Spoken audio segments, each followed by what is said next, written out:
네, 여러분 반갑습니다. 주민참여위원회의 역할과 위상에 대해서 강의를 맡은 나라살림연구소 책임연구원 박현숙이라고 합니다.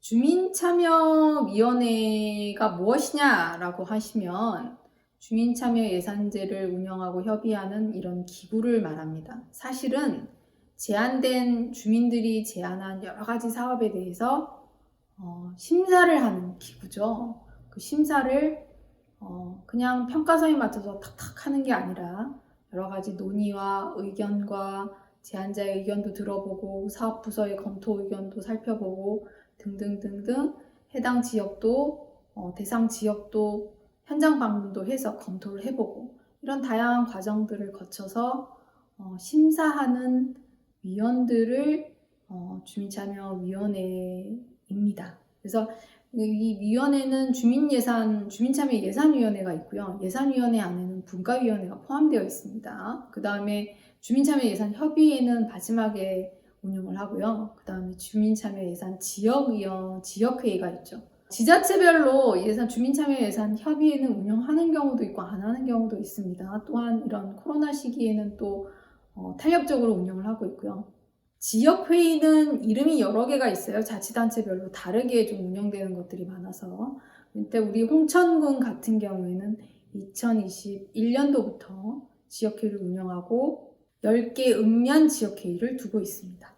관련 근거를 보시면 홍천군 주민참여예산제 운영조례 시행규칙에 보시면 2장이 주민참여예산위원회에 대한 내용들이 쭉 나와 있고요. 3장이 협의회 간단하게 있습니다. 그리고 4장에 주민참여예산 지역회의에 대한 내용이 쭉 근거로 있습니다.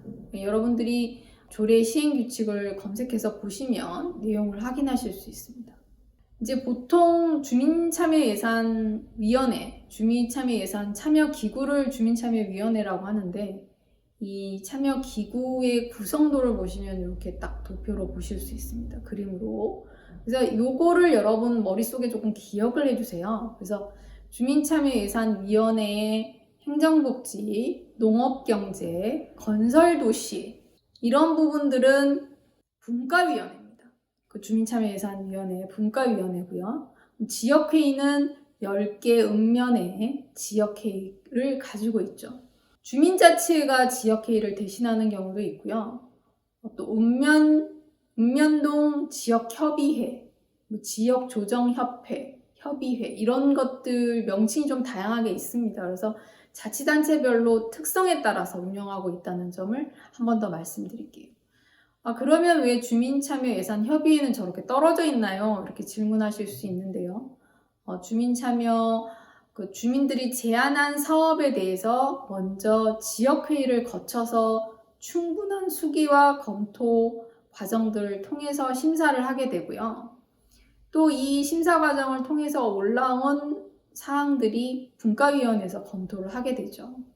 그래서 이렇게 분과위원회를 통해서 쭉 심사 평가가 되고 우선순위가 1차적으로 매겨지고 점수들이 나오게 되면은 전체 총회를 열게 됩니다. 주민참여예산 총회를 열게 될 때 이제 주민참여예산위원들이 다 참여를 하고 시민들도 참여하고요. 총회를 통해서 우선순위가 확실히 결정이 됩니다. 이거에 따라서 나온 것들이 이제 예산안으로 가기 전에 주민참여예산협의회를 통해서 한 번 더 거쳐서 지나가게 되죠. 근데 이제 실제적으로 우리 주민참여예산위원회 분들이 활동하시는 것은 총회까지 주로 활동을 하시고요. 그 예산협의회 같은 경우에는 마지막에 있는 부분인데 이거는 자치단체별로 탄력적으로 운영한다는 점을 한 번 더 말씀드립니다.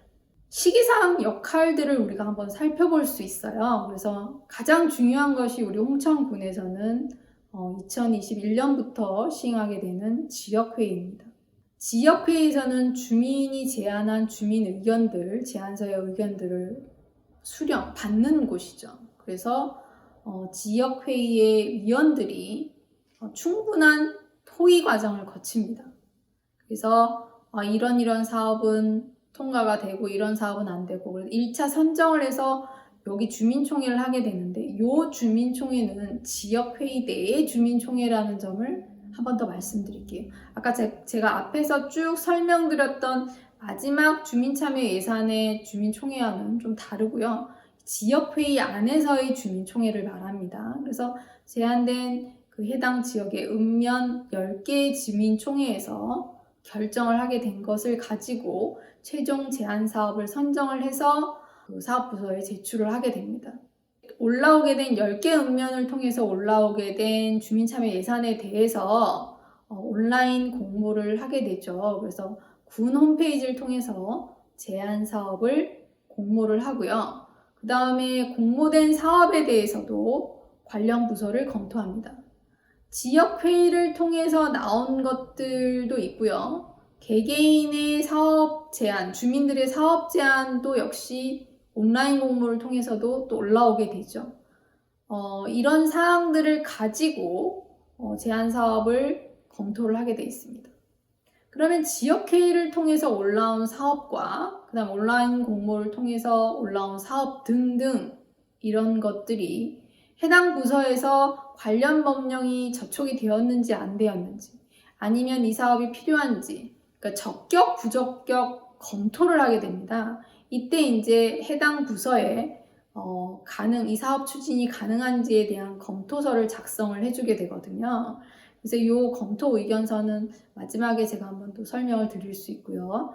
그 다음에 온라인 투표를 통해서 이런 사업에 대해서 주민 투표를 실시할 수 있습니다. 대체적으로 다른 지자체에서도 이 온라인 투표를 많이 시행을 하고 있고요. 이 온라인 투표의 특징으로는 어떤 기간이 준다는 거죠. 오늘 하루 이렇게 줄 수는 좀 없을 것 같고요. 그래서 30일이면 30일, 20일이면 20일 이런 식으로 주민투표의 기간을 붙여서 온라인 투표를 하고 있습니다. 그 다음에 이제 소관부서에서 제안사업 검토한 것, 그 다음에 해당 분과위원회에서는 이 올라온 사업에 대해서 조정을 하거나 우선순위를 결정하죠. 사실 적격성, 부적격성 검토가 돼서 적격 사업에 대해서만 조정하고 우선순위를 결정하고요.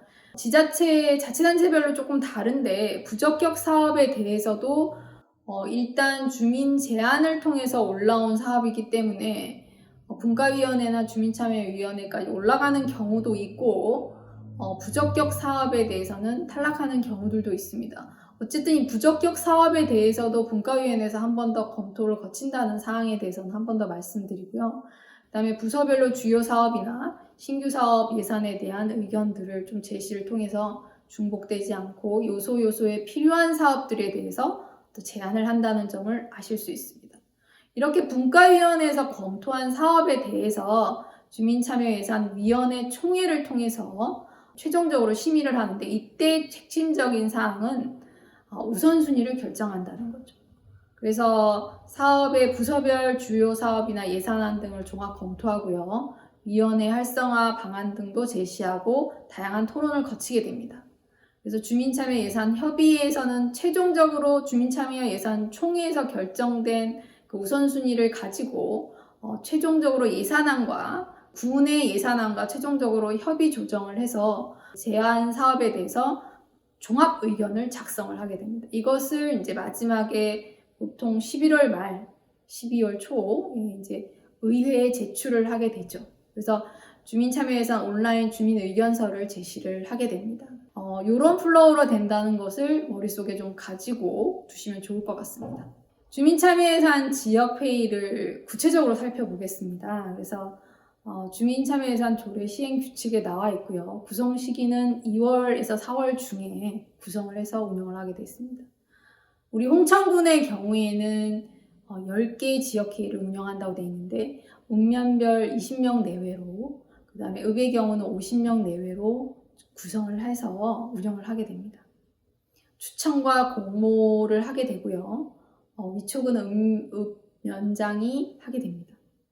위원장과 부위원장을 두고요. 간사 역시 해당 읍면의 주무가 담당을 하게 됩니다. 사실상 이 위원장을 포함한 지역회의의 위원들은 무보수 명예직이지만 우리 지역의 제한된 예산들을 검토한다는 측면에 있어서는 상당히 큰 역할을 하고 있습니다. 주민참여예산 지역회의를 봐주시면요. 지역회의 선정 자격이 조금 자세하게 나와 있습니다. 그래서 관내에 두고 있고요. 비영리단체에서 추천을 받은 사람, 또 전문적인 지식이 있는 사람, 이런 주민들 선정 자격이 되고요. 기준 등은 성별 비율 당연히 고려하고요. 사회적 약자나 다양한 계층을 고려하고 있습니다. 제외 대상은 그냥 참고만 하시면 되겠습니다. 주요 기능으로는 우리 읍면 지역 문제에 대해서 의견 수렴을 하고요. 과제를 구체적으로 사업화하는 데 이제 중점을 두고 있습니다. 주민 제한 사업에 대한 검토 및 검토 의견서를 제시를 하고요. 그 다음에 해당 사업 현장 방문하고 현지 조사하고, 그 다음에 주민총회를 개최해서 제한 사업의 우선순위 결정하고 선정을 하고 있습니다. 요때 주민총회라 하면 제가 아까 말씀드린 지역회의의 주민총회를 말씀드린다는 것이고요. 그 다음에 주민참여 예산 사업에 대한 모니터링 계속 실시하고 있습니다. 운영 지원 사항으로는 회의나 운영에 따른 지원이나 교육 및 워크숍 등 다 지원을 하고요. 지역회의 활동에 따른 활동 구상, 이때 이제 이거는 수당 정도 되겠습니다. 참석 수당, 심사 수당 이런 것들이 적용이 되는 부분이 있습니다. 탄력적으로 운영한다는 점 말씀드리고요. 지역회의의 수기 과정 조금 더 살펴보겠습니다. 그래서 이제 20년까지의 과정에서는 제한된 사업, 온라인, 오프라인으로 사업을 제안을 하게 되면 사업에 대해서, 제한 사업에 대해서 관련 부서가 바로 검토를 해서 적격, 부적격 여부를 하고 그 다음 분과위원회로 올라갔다면 우리 홍천군에서는 2021년부터 지역회의를 구성을 해서 제한된 사업을 수렴해서 사업계획이나 단순 문제까지 좀 제시를 하여가지고 지역회의 주도의 수기 과정을 거친다는 점. 그래서 제한 사업에 대한 의견도 제시하고요. 제시된 문제를 위해서 사업을 발굴하고 구체화를 시킵니다. 그래서 최종 제안서, 제안 사업의 그런 우선순위를 결정하고요.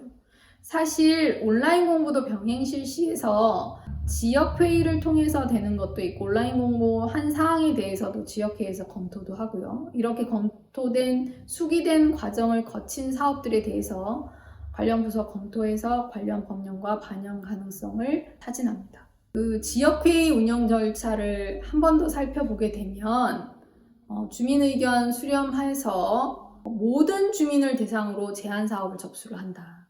그 다음 지역 문제에 대한 주민의 아이디어를 수렴한다. 수기 과정을 거치는데 제안 사업의 취합 자료를 지역회의에 전달해서 회의 전 사전 검토를 하고요. 그 다음에 회의 때 의견 제시하고 토의를 통해서 어떤 제시된 과제를 위한 사업 발굴도 구체화하고 있습니다. 그러니까 문제점을 좀 개발한다, 이런 부분도 있고요. 그래서 부서 검토 대상에 선정된 이런 제한 분야별 사업들을 쭉 선정을 해서 항상 회의들은 다 우선순위를 결정을 하게 됩니다. 그래서 마지막으로는 그 지역회의에서 나온 사업에 대해서 지역의 주민총회를 거쳐서 분과별 위원회나 그 다음에 총회에 올릴 수 있도록 제안 사업을 선정을 하게 되죠. 그래서 추진 예시로 읍면 민원 방문자를 대상해서 어떤 그 스티커 투표를 할 수도 있고요. 또 다른 지자체에서는 온라인으로 투표를 할 수 있고, 그 나름대로의 다양한 방법 등을 통해서 지역회의를 통해서 선정하는 사업들에 대한 그 사업 방법들, 그 결정 방법들도 다양하게 추진하고 있다는 점을 보실 수 있습니다. 주민참여예산위원회 같은 경우에는 구성 인원이 한 30명 정도, 31명 이렇게 되네요. 그래서 주요 기능으로는 예산 과정에 대한 주민의견 수렴하고요. 설명회, 공청회, 토론회 등을 개최를 합니다.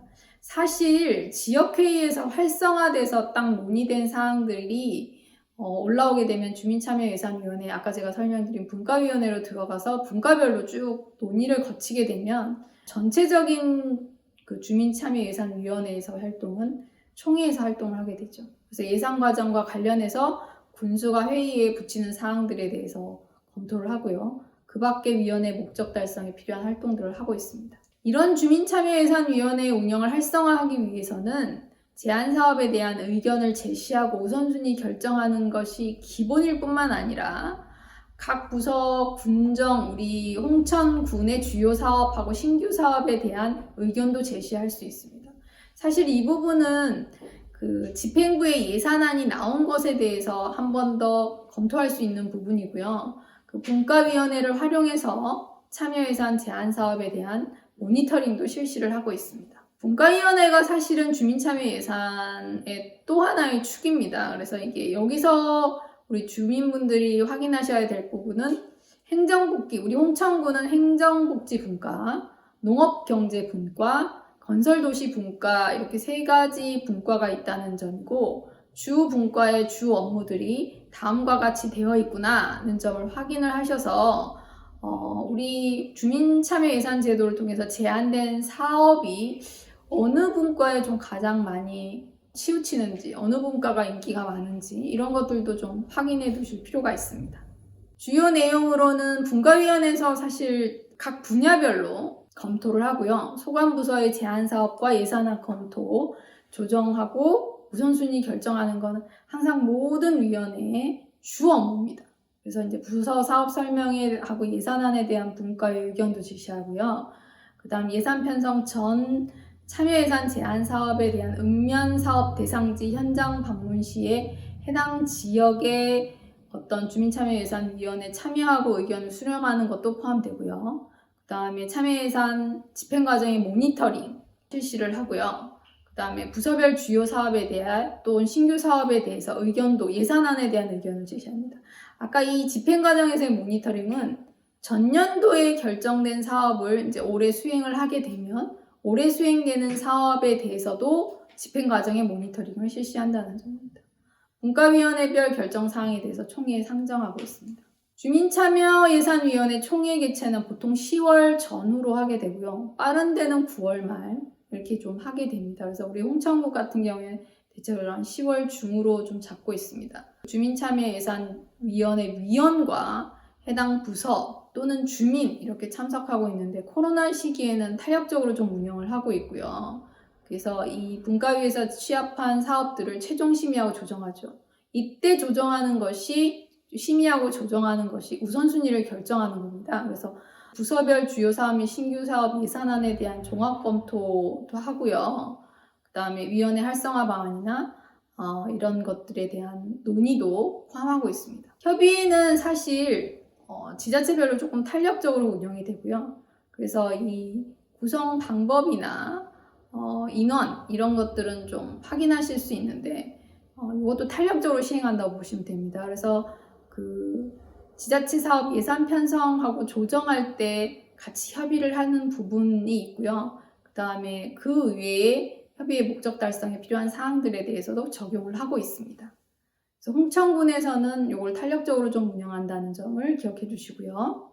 마지막으로 이제 주민참여예산 협의회를 개최를 하게 되면 보통 이거는 예산안이 나왔을 때 주민참여 예산을 포함해서 이제 결정을 하거든요. 그래서 본예산안에 제출하는 경우를 말씀을 드리고요. 그래서 참여예산 협의회에서 한 10월 중에 참여를 해서 예산안 최종 협의 조정을 하고요. 차년도 예산안의 반영안을 확정하는 거죠. 그러니까 주민참여 예산을 그 차년도 예산안에 반영하는 거죠. 이거에 대해서 이제 종합적인 의견서 작성하고요.